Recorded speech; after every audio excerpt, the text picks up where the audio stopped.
Viewers welcome back in program जी doctor साहब अगली शुद्ध पहला ਅਸੀਂ ਦਰਸ਼ਕਾਂ ਨੂੰ ਦੱਸ ਦਈਏ व्यूअर्स ਅਸੀਂ ਚਾਹਾਂਗੇ ਤੇ ਤੁਸੀਂ ਸਾਡਾ ਪ੍ਰੋਗਰਾਮ YouTube ਤੇ ਜਾ ਕੇ TV 84 ਦੇ ਚੈਨਲ ਤੇ ਲਾਈਵ ਦੇਖ ਸਕਦੇ ਹੋ।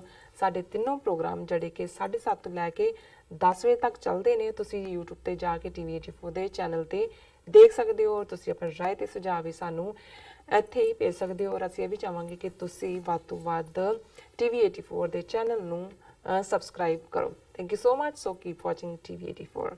जी डॉक्टर साहब अगले इशू वाल वधदे हां, की कहना चाहोगे तुसी जो अगले इशू बारे तुहाडे विचार ने उस बारे ਅਸੀਂ ਤੁਹਾਡੇ ਨਾਲ ਸੁਣਨਾ ਚਾਹੁੰਦੇ ਹਾਂ। ਜੀ ਡਾਕਟਰ ਸਾਹਿਬ ਦੇਖੋ, ਮੈਂ ਕਈ ਵਾਰ ਦੇਖਦਾ ਵੀ ਜਿਹੜਾ ਹਾਲ ਸਾਡੇ ਚੜ੍ਹਦੇ ਪੰਜਾਬ ਦੇ ਵੀਰਾਂ ਭੈਣਾਂ ਦਾ ਹੈ, ਜਦੋਂ ਕੋਈ ਇੰਟਰਨੈਸ਼ਨਲ ਇਸ਼ੂ ਡਿਸਕਸ ਹੁੰਦੇ ਨੇ ਤੇ ਬਹੁਤ ਵਾਰ ਬਹੁਤਿਆਂ ਦਾ ਉਹਦੇ ਵੱਲ ਧਿਆਨ ਨਹੀਂ ਜਾਂਦਾ ਜੀ, ਲੇਕਿਨ ਜਦੋਂ ਕੋਈ ਲੋਕਲ ਇੱਕ ਦੂਸਰੇ ਦੇ ਉੱਤੇ ਇਲਜ਼ਾਮ ਤਰਾਸ਼ੀ ਜਾਂ ਕੋਈ ਜਿਹਨੂੰ ਕੋਈ ਗਰਮਾ ਗਰਮ ਜਿਹਨੂੰ ਕਹਿ ਕੇ ਹੁੰਦਾ ਉਸ ਦੇ ਉੱਤੇ ਫਿਰ ਸਾਰੇ ਜਿਹੜੇ ਨੇ ਉਹਦੇ ਉੱਤੇ ਟੁੱਟ ਪੈਂਦੇ ਨੇ। ਪਰ ਉਹ ਖਬਰ ਉਨੀ ਕੁ ਦੇਰ ਦੀ ਹੁੰਦੀ ਹੈ, ਫਿਰ ਕੋਈ ਹੋਰ ਚਸਕੇ ਵਾਲੀ ਖਬਰ ਅਗਲੇ ਦਿਨ ਆ ਜਾਂਦੀ ਹੈ ਜੀ। ਸੋ ਮੈਂ ਇਹ ਮਹਿਸੂਸ ਕੀਤਾ ਵੀ ਇਹੀ ਸਾਡੇ ਲਹਿੰਦੇ ਪੰਜਾਬ ਦੇ ਵੀ ਜਾਂ ਸਾਡੇ ਪਾਕਿਸਤਾਨੀ ਭਰਾਵਾਂ ਭੈਣਾਂ 'ਚ ਵੀ ਬਹੁਤ ਜ਼ਿਆਦਾ ਗਿਣਤੀ ਨਹੀਂ ਹੈ ਜਿਹੜੇ ਨੁਆਂਸਿਸ ਸਮਝਦੇ ਨੇ ਕਿ ਜਦੋਂ ਇੰਟਰਨੈਸ਼ਨਲੀ ਅਮਰੀਕਾ ਕੋਈ ਪਾਲਿਸੀ ਬਣਾਉਂਦਾ ਹੈ ਜਾਂ ਚੀਨ ਕੋਈ ਬਣਾਉਂਦਾ ਹੈ, ਇਹ ਕਿਵੇਂ ਪ੍ਰਭਾਵਿਤ ਕਰਦੀ ਹੈ ਸਾਡੇ ਖਿੱਤੇ ਨੂੰ ਜੀ। ਸੋ ਜਦੋਂ ਪ੍ਰੈਜ਼ੀਡੈਂਟ ਟਰੰਪ ਨੇ ਇਸ ਲਾਈਨ ਦੇ ਉੱਤੇ ਫੈਸਲਾ ਲਿਆ ਕਿ ਜੀ ਸੀਰੀਆ ਤੋਂ ਮੁਕੰਮਲ ਵਿਦਡਰਾਅਲ ਔਰ ਅਫਗਾਨਿਸਤਾਨ 'ਚ ਜਿਹੜਾ ਹੈ ਉਹਨਾਂ ਦੀ 15,000 ਚੋਂ ਅੱਧੇ ਜਿਹੜੇ ਉਹਨਾਂ ਦੀ ਫੌਜ ਹੈ ਉਹ ਵਾਪਸ ਸੱਦ ਲੈਣਗੇ, ਸੋ ਜ਼ਾਹਰ ਹੈ ਕਿ ਵੀ ਅਸੀਂ ਇਸ ਦੇ ਉੱਤੇ ਇੱਕ ਪੂਰਾ ਸੈਗਮੈਂਟ ਕੀਤਾ ਸੀ। ਹਾਲਾਂਕਿ ਅਸੀਂ ਕਿਹਾ ਕਿ ਵੀ ਟਰੰਪ ਜਿਹੜਾ ਉਸ ਦੇ ਬਹੁਤ ਸਾਰੇ ਐਕਸ਼ਨ ਜਿਹੜੇ ਨੇ ਉਹਨਾਂ ਦੇ ਅਸੀਂ ਕ੍ਰਿਟਿਕ ਰਹੇ ਹਾਂ, ਉਹਨਾਂ ਨੂੰ ਜਿਹੜਾ ਉਹਨਾਂ ਦੀ ਨੁਕਤਾਚੀਨੀ ਕੀਤੀ ਹੈ। ਪਰ ਲੌਂਗ ਟਰਮ ਇਹ ਅਮਰੀਕਨ ਇੰਟਰਸਟ 'ਚ ਹੈ ਕਿ ਉਹਨਾਂ ਨੇ ਜਿਹੜਾ ਬਾਹਰ ਜਾ ਕੇ ਹਰ ਥਾਂ ਆਪਣਾ ਨੱਕ ਪਸਾਣ ਦਾ ਜਾਂ ਪੁਲਿਸਮੈਨ ਆਫ ਦਾ ਵਰਲਡ ਵਾਲਾ ਰੋਲ ਜਿਹੜਾ ਇਹਨਾਂ ਨੇ ਰੱਖਿਆ ਹੋਇਆ ਸੀ, ਇਸ ਤੋਂ ਘੱਟੋ ਘੱਟ ਗੁਰੇਜ਼ ਕਰਨ ਦੀ ਲਾਈਨ ਵੱਲ ਸੋਚਣਾ ਸ਼ੁਰੂ ਕੀਤਾ। ਅਜੇ ਇੱਕ ਡਿਬੇਟ ਹੈ ਕਿੰਨੀ ਕੁ ਦੇਰ ਇਹ ਸਸਟੇਨ ਕਰੇਗੀ ਪਾਲਿਸੀ, ਲੇਕਿਨ ਇੱਕ ਵੈਲਕਮ ਪਾਰਟ ਹੈ। ਦੂਸਰਾ, ਅਸੀਂ ਆਪਣੇ ਖਿੱਤੇ ਦੇ ਹਵਾਲੇ ਨਾਲ ਇਹ ਗੱਲ ਕਹੀ ਸੀ ਕਿ ਵੀ ਇਸ ਦੇ ਨਾਲ ਜਿਹੜਾ ਭਾਰਤ ਇਹ ਸਮਝਦਾ ਸੀ ਕਿ ਵੀ ਜਿਹੜਾ ਸ਼ਿਕਾਰ ਸ਼ੇਰ ਨੇ ਮਾਰਿਆ ਤੇ ਉਹ ਝੂਠਾ ਜਿਹੜਾ ਮਾਸ ਹੈ ਉਹ ਉਹਦੇ ਚੋਂ ਵੀ ਉਹਨੂੰ ਜਿਹੜਾ ਮਰੇ ਸ਼ਿਕਾਰ ਚੋਂ ਕੁਝ ਮਿਲ ਜਾਏ ਕਿ ਵੀ ਅਮਰੀਕਾ ਤਾਂ ਉਹਨਾਂ ਦਾ ਆਪਣਾ ਨੁਕਸਾਨ ਵੀ ਉਠਾਇਆ, ਹਾਰ ਕੇ ਉੱਥੋਂ ਮੁੜਨ ਲੱਗੇ ਨੇ ਵੀ ਜਾਂਦੇ ਜਾਂਦੇ ਜਿਹੜਾ ਅਫਗਾਨਿਸਤਾਨ ਹੈ ਇਸ ਦੇ ਵਿੱਚ ਸਾਡੀ ਉਂਗਲ ਫਸਾ ਦੇਣ ਔਰ ਸਾਨੂੰ ਜਿਹੜਾ ਉਸ ਪਾਈ ਚੋਂ ਇੱਕ ਟੁਕੜਾ ਮਿਲ ਜਾਏ ਔਰ ਉਹਦੇ ਥੱਲੇ ਉਹਨਾਂ ਨੇ ਇਹ ਕਿ ਜੀ ਅਸੀਂ ਉਹਨਾਂ ਦੀ ਪਾਰਲੀਮੈਂਟ ਬਣਾ ਦਿੱਤੀ, ਅਸੀਂ ਉਹਨਾਂ ਦਾ ਇਹ ਕੀਤਾ। ਔਰ ਫਿਰ ਅਸੀਂ ਕੱਲ੍ਹ ਜ਼ਿਕਰ ਕੀਤਾ ਸੀ ਕਿ ਕਿਵੇਂ ਇਹ ਜਿਹੜਾ ਚਾਬਹਾਰ ਪੋਰਟ ਈਰਾਨ ਦੇ ਵਿੱਚ ਡਿਵੈਲਪ ਕਰਨ ਦੀ ਲਾਈਨ ਹੈ, ਤਿੰਨੋਂ ਈਰਾਨ, ਅਫਗਾਨਿਸਤਾਨ ਔਰ ਇੰਡੀਆ ਦੀ ਮਿਲ ਕੇ, ਇਹ ਵੀ ਇੱਕ ਵੱਡੀ ਸ਼ਰਾਰਤ ਹੈ ਇੰਡੀਆ ਦੀ। ਔਰ ਕਿਉਂਕਿ ਇਹ ਈਰਾਨ ਨੂੰ ਵੀ ਸੂਟ ਕਰਦੀ ਹੈ, ਉਹਦਾ ਤੇਲ ਵੀ ਉਹ ਖਰੀਦਦੇ ਨੇ ਕਰੂਡ ਲੌਂਗ ਟਰਮ, ਉਹਨੂੰ ਵੀ ਲੱਗਦਾ ਹੈ ਵੀ ਅਫਗਾਨਿਸਤਾਨ 'ਚ ਸਾਰੇ ਨੰਬਰ ਪਾਕਿਸਤਾਨ ਦੇ ਬਣਦੇ ਨੇ, ਭਾਵੇਂ ਸਭ ਤੋਂ ਜ਼ਿਆਦਾ ਨੁਕਸਾਨ ਪਾਕਿਸਤਾਨ ਹੀ ਉਠਾਇਆ, ਪਰ ਉਹ ਸਮਝਦਾ ਹੈ ਵੀ ਉਹਦੀ ਵੀ ਸੇ ਹੋਣੀ ਚਾਹੀਦੀ ਹੈ ਅਫਗਾਨਿਸਤਾਨ 'ਚ ਕੀ ਨੀਤੀ ਬਣਦੀ ਹੈ। ਔਰ ਇਸ ਸਾਰੇ 'ਚੋਂ ਚਾਬਹਾਰ ਪੋਰਟ ਨਿਕਲੀ। ਲੇਕਿਨ ਅਸੀਂ ਜੇ ਦੁਸ਼ਮਣ ਦੀ ਤਾਰੀਫ ਕਰਨੀ ਹੋਏ, ਔਰ ਮੈਂ ਸਮਝਦਾ ਕਿ ਇਹ ਜਦੋਂ ਕੋਈ ਦੁਸ਼ਮਣ ਵੀ ਕੋਈ ਦੇਖਦਾ ਔਰ ਜਦੋਂ ਅਸੀਂ ਇਹ ਕਹਿੰਦੇ ਹਾਂ ਕਿ ਜੀ ਇਹ ਬ੍ਰਾਹਮਣਵਾਦੀ ਜਿਹੜੇ ਨੇ ਇਹ 4000 ਸਾਲ ਦੇ ਉਹ ਚਾਣਕਿਆ ਦੀ ਨੀਤੀ ਤੇ ਅਮਲ ਕਰਨ ਵਾਲੇ ਸਰਵਾਈਵਰ ਨੇ, ਸਾਨੂੰ ਸਮਝ ਆਏ ਨਾ ਆਏ ਕਿ ਵੀ ਇਹਨਾਂ ਦੀ ਜਿਹੜੀ ਪੁੱਲ ਆਊਟ ਨੀਤੀ ਹੈ ਅਮਰੀਕਾ ਦੀ, ਉਹਦਾ ਕੀ ਇੰਪੈਕਟ ਹੋਏਗਾ।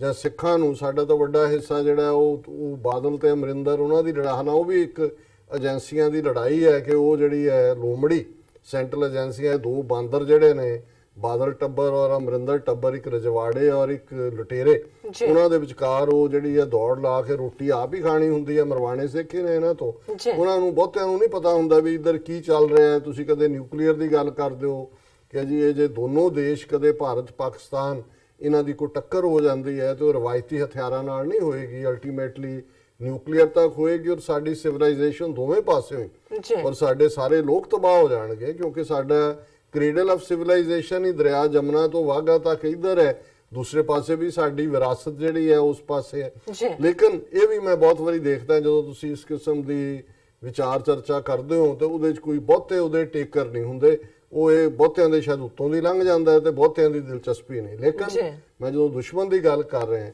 ਕਿ ਵੀ ਇੱਕਦਮ ਇੰਡੀਆ ਦੀਆਂ ਏਜੰਸੀਆਂ ਨੇ ਇਹ ਦੇਖਿਆ ਵੀ ਇਕੱਲਾ ਇਹ ਨਹੀਂ ਹੈ ਵੀ ਅਫਗਾਨਿਸਤਾਨ 'ਚ ਇੰਡੀਆ ਦੀ ਜਿਹੜੀ ਉਂਗਲ ਉਹ ਸਪਾਈ ਦੇ ਉੱਤੇ ਉਹਨਾਂ ਨੇ ਵੱਡੀ ਪਾਈ ਖੜਨੀ ਸੀ ਵੀ ਉਹਦੇ 'ਚ ਜੇ ਤਾਲਿਬਾਨ ਦੀ ਸਿੱਧੀ ਮੁਜ਼ਾਕਰਾਤ ਜਿਹੜੀ ਹੈ ਉਹ ਸ਼ੁਰੂ ਹੋ ਜਾਂਦੀ ਹੈ ਅਮਰੀਕਾ ਦੇ ਨਾਲ ਜਾਂ ਪਾਕਿਸਤਾਨ ਉਸ ਦੇ ਵਿੱਚ ਕਰਦਾ ਹੈ ਔਰ ਇਹਨਾਂ ਦੀ ਹੋਂਦ ਨਹੀਂ ਰਹਿੰਦੀ, ਉਹਨਾਂ ਨੇ ਆਲਰੇਡੀ ਨੈਕਸਟ ਸਟੈਪ ਸੋਚਣਾ ਸ਼ੁਰੂ ਕੀਤਾ ਹੈ ਕਿ ਵੀ ਇਹਦਾ ਕਸ਼ਮੀਰ ਤੇ ਕੀ ਇਫੈਕਟ ਹੋਏਗਾ। ਬਿਲਕੁਲ।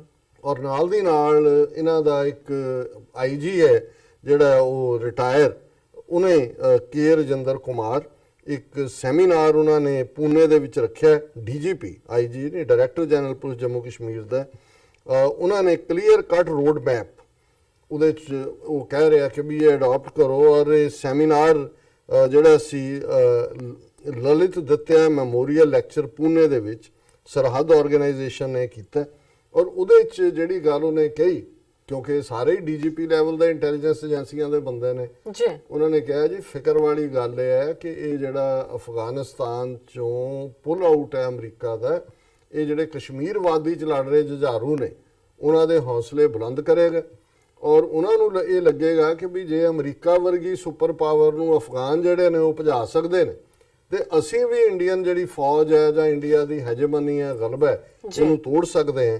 ਔਰ ਇਹਦਾ ਇਹ ਹੈਡਲਾਈਨ ਹੀ ਇਹ ਹੈ, ਉਹਨਾਂ ਦੀ ਆਪਣੀ ਏਜੰਸੀ ਪੀਟੀਆਈ ਦੀ ਖਬਰ ਹੈ, US withdrawal from Afghanistan to impact Kashmir says former director general police। ਉਹਨੇ ਕਿਹਾ ਜੀ ਇਹ ਜਿਹੜੀ ਉਹਨਾਂ ਦੀ ਪੁੱਲ ਆਊਟ ਹੈ, ਅਸੀਂ ਤਾਂ ਦੇਖ ਰਹੇ ਹਾਂ ਵੀ ਅਫਗਾਨਿਸਤਾਨ ਜਿਹਦੀ ਕੀ ਪਾਲਿਸੀ ਹੋਏਗੀ, ਪਾਕਿਸਤਾਨ ਨੂੰ ਕਿਵੇਂ ਇਫੈਕਟ ਕਰੇਗੀ, ਜਾਂ ਉਹਨਾਂ ਨੇ ਦੇਖ ਲਿਆ, ਉਹਨੇ ਕਿਹਾ ਜੀ ਇਹ ਤਾਂ ਕਸ਼ਮੀਰ ਦੀ ਸਟਰਗਲ ਜਿਹੜੀ ਹੈ ਇਹਨੂੰ ਅੱਗੇ ਲੈ ਜਾਏਗੀ। ਔਰ ਆਪਣੇ ਉਹਦੇ ਲੈਕਚਰ ਦੇ ਵਿੱਚ ਉਹਨੇ ਕਿਹਾ ਕਿ ਵੀ ਇਹ stern message needs to be sent out to Pakistan in terms of retaliation, ਕਿ ਵੀ ਇਹ ਸਾਨੂੰ ਉਹਨਾਂ ਨੂੰ ਇੱਕ ਸਖਤ ਮੈਸੇਜ ਦੇਣ ਦੀ ਲੋੜ ਹੈ ਕਿ ਵੀ ਇਹ ਜਿਹੜਾ ਹੈ ਇਹਦਾ ਫਰਕ ਕੀ ਹੋਏਗਾ। ਉਹਦੇ 'ਚ ਉਹਨੇ ਐਗਜ਼ੈਕਟ ਉਹਦੇ ਸ਼ਬਦ ਨੇ, ਨਾਓ the USA is exiting Afghanistan, it will have implications in Kashmir, ਕਿ ਹੁਣ ਅਮਰੀਕਾ ਉੱਥੋਂ ਹਟ ਰਿਹਾ ਅਫਗਾਨਿਸਤਾਨ ਚੋਂ, ਇਸ ਦੇ ਅਸਰ ਕਸ਼ਮੀਰ ਦੇ ਵਿੱਚ ਦੇਖੇ ਜਾਣਗੇ। It is only a matter of time before we will feel its implications in the valley। ਉਹਨੇ ਕਿਹਾ ਜੀ ਇਹ ਹੁਣ ਇਮੀਡੀਏਟਲੀ ਇਹ ਜਿਹੜਾ ਮੈਟਰ ਆਫ ਟਾਈਮ ਹੈ, ਅੱਜ ਮਹਿਸੂਸ ਹੁੰਦਾ ਹੈ ਕਿ ਕੱਲ ਹੁੰਦਾ ਹੈ ਕਿ ਪਰਸੋਂ ਹੁੰਦਾ ਹੈ, ਲੇਕਿਨ ਜੋ ਅਫਗਾਨਿਸਤਾਨ ਦੇ ਵਿੱਚ ਅਮਰੀਕਾ ਦਾ ਪੁੱਲ ਆਊਟ ਹੋਣਾ ਹੈ, ਫੌਜਾਂ ਨੂੰ ਕੱਢਣਾ ਹੈ, ਇਹਦਾ ਅਸਰ ਜਿਹੜਾ ਹੈ ਇਹ ਕਸ਼ਮੀਰ ਦੇ ਵਿੱਚ ਹੋਏਗਾ। After the US withdrawal the militant organizations will feel pumped up, emboldened। ਉਹਨਾਂ ਨੇ ਕਿਹਾ ਜੀ ਇਹ ਜਿਹੜੀਆਂ ਨੇ ਇਹਨਾਂ ਦੇ ਪੁੱਲ ਆਊਟ ਤੋਂ ਬਾਅਦ ਜਿਹੜੀਆਂ ਇਹਨਾਂ ਦੀਆਂ ਜੁਝਾਰੂ ਜਥੇਬੰਦੀਆਂ ਨੇ ਉਹ ਹੋਰ ਵੀ ਐਮਬੋਲਡਨ ਔਰ ਦੂਸਰਾ ਫੀਲ ਕਰਨਗੇ। seeing America's withdrawal as a sign of victory, ਕਿਉਂਕਿ ਅਮਰੀਕਾ ਦੀ ਜਿਹੜਾ ਵਾਪਸ ਹੈ ਇਹ ਨਿਕਲਣਾ ਇਹ ਉਹਨਾਂ ਦੀ ਜਿੱਤ ਦੀ ਨਿਸ਼ਾਨੀ ਹੈ। seeing America's withdrawal as a sign of victory, terrorist outfits can feel that New Delhi can also be defeated। ਹੁਣ ਉਹਨਾਂ ਨੂੰ ਟੈਰਰਿਸਟ ਕਹਿ ਰਹੇ ਕਿ ਜੀ ਉਹ ਮਹਿਸੂਸ ਕਰਦੇ ਨੇ ਵੀ ਜੇ ਅਫਗਾਨ ਤਾਲਿਬਾਨ ਅਮਰੀਕਾ ਨੂੰ ਹਰਾ ਸਕਦੇ ਨੇ, ਅਸੀਂ ਦਿੱਲੀ ਨੂੰ ਕਿਉਂ ਨਹੀਂ ਹਰਾ ਸਕਦੇ। So there is an urgent need for India to adopt a clear-cut roadmap to deal with terrorism in Kashmir, he asserted। ਉਹਨੇ ਕਿਹਾ ਜੀ ਹੁਣ ਇਹ ਨਾ ਕਰੋ, ਇਹਦਾ ਇੰਪੈਕਟ ਆਉਣ ਵਾਲਾ ਹੈ ਔਰ clear-cut roadmap adopt ਕਰੋ। ਸੋ ਅਸੀਂ ਸਮਝਦੇ ਹਾਂ ਕਿ ਵੀ ਉਹ ਤਾਂ ਕਲੀਅਰ-ਕੱਟ ਰੋਡ-ਮੈਪ ਇੰਪੈਕਟ ਕਦੋਂ ਹੁੰਦਾ ਹੈ ਕਿ ਵੀ ਇਹ ਹੋਣ ਵਾਲਾ ਹੀ ਹੈ, ਉਹ ਮਹਿਸੂਸ ਕਰਦੇ ਨੇ ਤੇ ਅਸੀਂ ਸਲੰਬਰ ਦੇ ਵਿੱਚ ਸੁੱਤੇ ਹੋਏ ਹਾਂ। ਸਾਨੂੰ ਸਾਡੇ ਵੱਡੇ ਹਿੱਸੇ ਨੂੰ ਕੋਈ ਨਹੀਂ ਹੈ, ਉਹ ਸਾਡਾ ਮੈਂ ਸੋਸ਼ਲ ਮੀਡੀਆ ਜਿਹਨੂੰ ਮੈਂ ਸੋਸ਼ਲ ਮੀਡੀਆ ਹੀ ਕਹਿੰਦਾ, ਉੱਥੇ ਬੈਠੇ ਜਿਹੜੇ ਨੇ ਉਹ ਆਪਣੇ ਲੱਗੇ ਹੁੰਦੇ ਨੇ, ਲੇਕਿਨ ਕੋਈ ਵੀ ਇਹਨਾਂ ਮੁੱਦਿਆਂ ਦੇ ਉੱਤੇ ਸਾਡੀ ਕੌਮ ਦੇ ਗੰਭੀਰ ਥਿੰਕ ਟੈਂਕ, ਸਾਡੇ ਸੋਚ ਸਮੁੰਦਰ ਆਪਸ ਬਹਿ ਕੇ ਕੋਈ ਇੰਟੈਲੈਕਚੁਅਲ ਗੁਫ਼ਤਗੂ, ਕੋਈ ਅਦਰਵਾਈਜ਼ RSS ਔਰ ਦੂਸਰੇ ਨੂੰ ਕਹਿੰਦੇ ਆ ਉਹਨਾਂ ਦਾ ਤੁਸੀਂ ਦੇਖੋ ਕਿ ਵੀ ਆਲਰੇਡੀ ਜੰਮੂ ਕਸ਼ਮੀਰ 'ਚੋਂ ਕੀ ਕਰ ਰਹੇ ਨੇ, ਗਵਰਨਰ ਰੂਲ ਲਾ ਕੇ ਉਹਨਾਂ ਨੇ ਕਿਵੇਂ ਉੱਥੇ ਸਾਰਾ ਡੈਮੋਕ੍ਰੇਸੀ ਦਾ ਘਾਣ ਕੀਤਾ ਔਰ ਉਹਨਾਂ ਦਾ RSS ਦਾ ਆਈਡੀਆਲੌਗ ਜੰਮੂ 'ਚ ਪਹੁੰਚੇ ਹੋਏ ਨੇ। ਇੱਕ ਲਦਾਖ 'ਚ ਹੈ ਕਿ ਜੀ ਲਦਾਖ ਦੇ MP ਨੇ ਕਿਉਂ ਰਿਜ਼ਾਈਨ ਕੀਤਾ, ਆਉਂਦੀਆਂ ਚੋਣਾਂ 'ਚ ਕੀ ਹੈ, ਗਰਾਊਂਡ ਤੋਂ ਇਨਪੁਟ ਲੈਂਦੇ ਨੇ, ਫਿਰ ਉਹ ਸਟ੍ਰੈਟੇਜਾਈਜ਼ ਕਰਦੇ ਨੇ। ਹਰ ਖੇਤਰ ਦੇ ਵਿੱਚ ਉਹਨਾਂ ਦੀ ਡਿਫਰੈਂਟ ਸਟ੍ਰੈਟਜੀ ਹੁੰਦੀ ਹੈ ਕਿ ਉੱਥੇ ਵੋਟਾਂ ਭੰਨਣੀਆਂ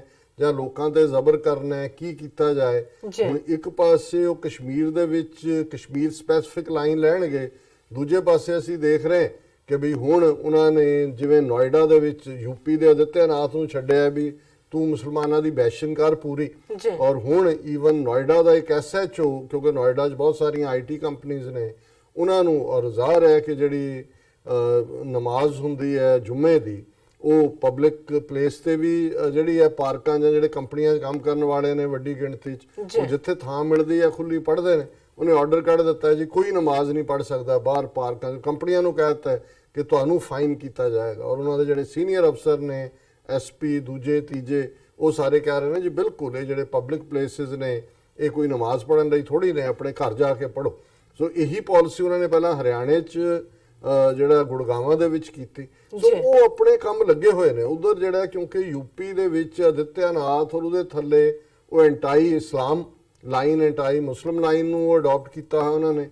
ਉਧਰੋਂ ਸੁਪਰੀਮ ਕੋਰਟ ਦੇ ਵਿੱਚ ਇਹ ਹੈ ਕਿ 8 ਜਨਵਰੀ ਨੂੰ ਕਿ 6 ਨੂੰ ਉਹਨਾਂ ਨੇ ਜਿਹੜਾ ਬਾਬਰੀ ਮਸਜਿਦ ਦੀ ਥਾਂ, ਉਹਨੂੰ ਹੁਣ ਕਹਿੰਦੇ ਹੀ ਨਹੀਂ ਬਾਬਰੀ ਮਸਜਿਦ, ਬਨਾਮ ਵੀ ਨਹੀਂ ਕਹਿੰਦੇ, ਉਹ ਕਹਿੰਦੇ ਰਾਮ ਮੰਦਿਰ ਕੇਸ ਦੀ ਹੀਅਰਿੰਗ। ਸੋ ਜ਼ਾਹਰ ਹੈ ਕਿ ਉਹ ਸੁਪਰੀਮ ਕੋਰਟ ਤੇ ਦਬਾਅ ਪਾ ਰਹੇ ਨੇ ਜੀ ਜਲਦੀ ਜਲਦੀ ਮੁਕਾਓ ਇਹਨੂੰ, ਤਾਂ ਕਿ ਜਦੋਂ ਇਹ ਮੁਕਾਓ ਕਹਿ ਰਹੇ ਨੇ ਇਹਦਾ ਮਤਲਬ ਹੈ ਵੀ ਆਲਰੇਡੀ ਉਹਨਾਂ ਨੇ ਇਹ ਕਨਕਲੂਡ ਕਰ ਲਿਆ ਹੋਇਆ ਵੀ ਫੈਸਲਾ ਤਾਂ ਅਸੀਂ ਆਪਣੇ ਹੱਕ 'ਚ ਹੀ ਲੈਣਾ, ਨਹੀਂ ਤਾਂ ਉਹਨਾਂ ਦਾ ਜੱਜਾਂ ਨੂੰ ਮਾਰ ਦੇਣਗੇ। ਸੋ ਉਹਨਾਂ ਤੇ ਇੰਨਾ ਪ੍ਰੈਸ਼ਰ ਬਿਲਡ ਕੀਤਾ ਹੋਇਆ ਹੈ ਕਿ ਵੀ ਜਿਹੜੀ ਅਪੀਲ ਹੈ ਹਾਈ ਕੋਰਟ ਦੇ ਫੈਸਲੇ ਦੇ ਇਲਾਹਾਬਾਦ ਦੀ, ਉਹਦੇ 'ਚ ਤਾਂ ਉਹਨਾਂ ਨੇ ਜਿਹੜੀ ਵੀ 2.5 ਏਕੜ ਕੇ ਕਿੰਨੀ ਜ਼ਮੀਨ ਆ ਉਹਨਾਂ ਨੇ ਕਿਹਾ ਜੀ 3 'ਚ ਵੰਡ ਦਿਓ।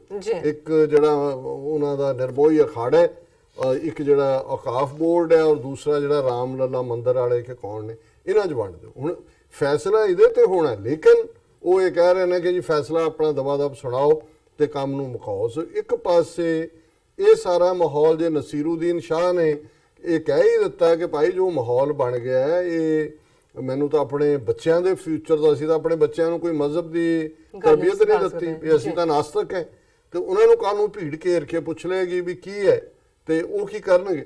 ਸੋ ਉਹਦੇ ਤੇ ਜਿਵੇਂ ਰਿਐਕਟ ਕੀਤਾ ਉਹ ਇੰਨਾ ਵੱਡਾ ਐਕਟਰ, ਰੀਅਲੀ ਐਕਟਰ ਜਿਹੜਾ, ਬਾਕੀ ਤਾਂ ਡਰਾਮੇ ਨੇ, ਉਹਦੇ ਤੇ ਈਵਨ ਅਨੁਪਮ ਖੈਰ ਵਰਗਾ ਜਿਹੜਾ ਖੁਦ ਪ੍ਰੋਡਿਊਸਰ ਡਾਇਰੈਕਟਰ ਔਰ BJP ਦਾ ਜਿਹੜਾ ਉਹ ਡਰਾਮਾ ਹੈ, ਉਹਨੇ ਨਸੀਰੁਦੀਨ ਨੂੰ ਕਿਹਾ ਜੀ ਆਪਕੋ और कितनी का आजादी चाहिए, कितनी का आजादी और दे दें आप। ਹੁਣ ਜਿਵੇਂ ਇਹ ਬੈਠਾ ਦੁਕਾਨਦਾਰ ਬਾਣੀਆ, ਇਹ ਵੰਡ ਰਿਹਾ ਵੀ ਇਹਨੇ ਕਿਸੇ ਨੂੰ ਦੇਣਾ। ਸੋ ਉਧਰ ਇਹ ਮਾਹੌਲ ਸਿਰਜਿਆ ਹੋਇਆ, ਲੇਕਿਨ ਇੱਧਰ ਜਿਹੜੇ ਨੇ ਉਹ ਬੈਠ ਕੇ ਸੀਰੀਅਸਲੀ ਦੇਖ ਰਹੇ ਨੇ ਕਿ ਵੀ ਇਹ ਜਿਹੜੇ ਕਸ਼ਮੀਰ ਦੇ ਜੁਝਾਰੂ ਨੇ ਇਹਨਾਂ ਦੇ ਹੌਸਲੇ ਬੁਲੰਦ ਹੋ ਗਏ ਨੇ ਔਰ ਇਹਨਾਂ ਨੂੰ ਹੁਣ ਕਿਵੇਂ ਟੈਕਲ ਕਰਨਾ ਹੈ। ਔਰ ਉਹ ਸਾਰੀ ਉਹਦੀ ਸਟੇਟਮੈਂਟ ਅੱਗੇ ਆ ਜੀ ਸਖਤ ਕਾਨੂੰਨ ਬਣਾਓ, ਇਹਨਾਂ ਨੂੰ ਦੱਬ ਦਿਓ, ਇਹਨਾਂ ਦੀਆਂ ਸਿਰੀਆਂ ਫੇਹ ਦਿਓ। ਸੋ ਇਹ ਟਰੂਥ ਹੈ, ਪਰ ਮੈਨੂੰ ਇਹ ਅਫਸੋਸ ਹੈ ਇਸ ਗੱਲ ਦਾ ਕਿ ਸਾਡਾ ਵੱਡਾ ਹਿੱਸਾ ਇਹ ਜੋ ਕੁਝ ਹੈ ਸਾਰਾ, ਇਸ ਦੀ ਨੁਆਂਸ ਤਾਂ ਦੂਰ ਦੀ ਗੱਲ, ਇਹਦੇ 'ਚ ਕੋਈ ਦਿਲਚਸਪੀ ਵੀ ਨਹੀਂ ਰੱਖਦਾ। ਇਹ ਇੱਕ ਅਲਟੀਮੇਟਲੀ ਫਿਰ ਕਹੀ ਜਾਓ ਜੀ ਕਿ ਹਿੰਦੂ ਤਵੀਆਂ ਨੇ ਇਹ ਕਰਤਾ ਉਹ ਕਰ ਦਿੱਤਾ, ਇਨ ਦਾ ਐਂਡ ਆਫ ਦਾ ਡੇ ਅਕਲ ਦੇ ਨਾਲ ਅਕਲ ਹੀ ਲੜਦੀ ਹੈ, ਤੇ ਘੱਟ ਅਕਲਾਂ ਵਾਲੇ ਜਿਹੜੇ ਨੇ ਉਹ ਅਕਲਵੰਦਾਂ ਤੋਂ ਜਿਹੜੀ ਹੈ ਉਹ ਸ਼ਿਕਸਤ ਖਾਂਦੇ ਨੇ।